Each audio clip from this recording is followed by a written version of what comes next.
بسم اللہ الرحمن الرحیم۔ میرے ناظرین، آپ کو دلبر مولائی کا سلام قبول ہو۔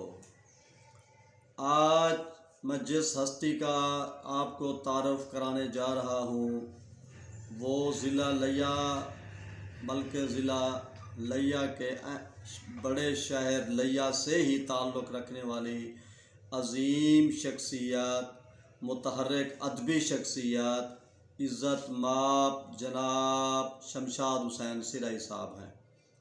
سرائی سندھ والے کہتے ہیں کہ ہمارے صوبہ سندھ کا آخری سرا اور وہاں کے باسی، وہ جو زبان بولتے ہیں وہ سندھی نہیں ہے، سندھی سے ملتی جلتی ہے، اس لیے اس کا پہلا نام سرائکی بنا۔ ایک نظریہ یہ بھی ہے۔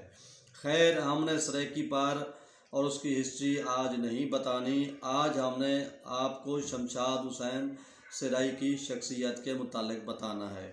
یہ وہ عظیم متحرک ادبی شخصیت ہیں جو مؤرخ بھی ہیں، نثر نگار بھی ہیں اور نامور لیجنڈ شاعر بھی ہیں۔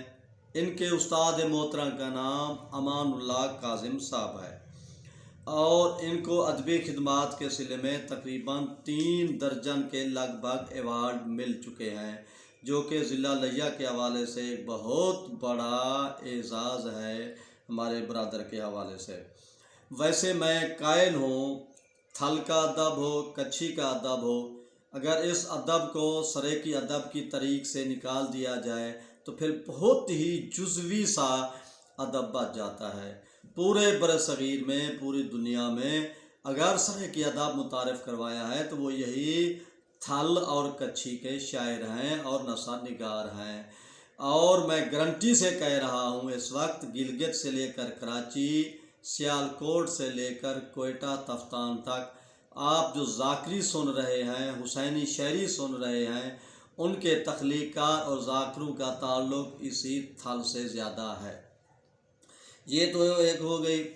اس کی کمال اور اس کی اہم ترین وجہ کیا ہے یہ مورخ جانتے ہوں گے۔ میرے علم اور تحقیق کے مطابق 500 ہجری میں سید راجن شاہ صاحب جب اس علاقے میں تبلیغ اسلام کے لیے آئے، یہ اس علاقے میں تبلیغ کرنے والا پہلا مجتہد تھا، تو ان کے اثرات سے لوگ علم و ادب کی طرف آئے۔ صحرا تھا، ریت تھی، ٹیلے تھے اور ساتھ ہی دریا بہہ رہا تھا، تو اس ماحول کو دیکھا تو یہ کربلا سے مناسبت رکھتا تھا، اسی نسبت سے اعلیٰ پے کی شاعری تخلیق ہونے لگی۔ بہرحال اس وقت بھی میں گارنٹی سے کہہ رہا ہوں، درجنوں شاعر ایسے ہیں ضلع لیا کے جو پورے پاکستان میں نام منوا رہے ہیں، اور ان ناموں میں سے ایک نام عزت مآب جناب شمشاد حسین سرائی صاحب کا ہے۔ تو ان کی کتاب جس کا نام حرف حرف خوشبو ہے، میں اپنے کیمرہ مین سے کہوں گا وہ اس کا آپ کو تعارف کروائیں، اس کا فوٹو اور اس کا سر ورک دیکھیں۔ یہ حرف حرف ان خوشبو ان کی کتاب ہے۔ بیک سائڈ پر ان کا ایک خوبصورت فوٹو آپ دیکھ رہے ہیں۔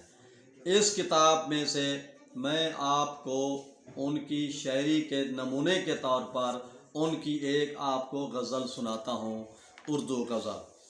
چمن سے اب کے کچھ ایسے بہار گزری ہے، بہت اداس بڑی سوگوار گزری ہے، دراز عمر ہو تم سے بہار قائم ہے، گلوں سے کہہ کے صبا بار بار گزری ہے، جو جھولا جھول رہے تھے گلاب شاخوں پر، نسیم صبح انہیں کر کے پیار گزری ہے، حقیقتوں سے انہیں انحراف کرنا تھا، ہماری بات انہیں ناگوار گزری ہے، فنا بقا کے تصور میں صورت منصور، سلیب وقت کا بن کر نکھار گزری ہے، وہ آئے آ کے گئے خواب تھا فقط شمشاد، ہماری کچھ یوں شب انتظار گزری ہے۔